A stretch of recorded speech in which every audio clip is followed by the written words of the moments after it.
If you've watched the first 6 episodes of Love is Blind Season 8, there's a scene where Devin describes his experience with overusing ibuprofen for pain. Is this addiction?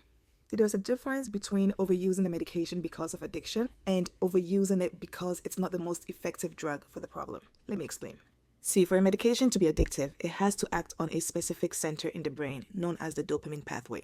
Drugs that act on the dopamine pathway trigger the release of dopamine, which is a chemical that's associated with pleasure and reward. Over time, the brain craves that dopamine release, which can lead to addiction. Opioids are a well-known example. When taken without pain, they can create euphoria, reinforcing repeated use. Another concept that's important to understand is tolerance. Tolerance happens when a drug becomes less effective over time. When that happens, the person requires higher doses for the same effect.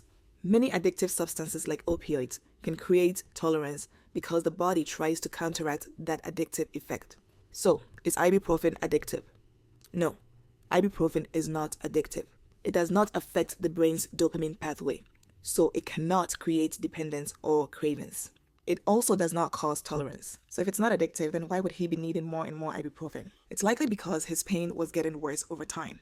It's not because his body was getting used to the drug or that the drug was addictive. From what he shared, it's looking more like chronic pain that was progressing over time. Ibuprofen was just not a strong enough medication for his pain. The real concern are side effects of too much ibuprofen. Taking excessive amounts of ibuprofen can be dangerous. Ibuprofen can erode the stomach lining, which increases the risk of stomach ulcers and bleeding. High amounts of ibuprofen over time can also cause kidney damage. Ibuprofen can also cause the body to retain fluid, leading to increased blood pressure.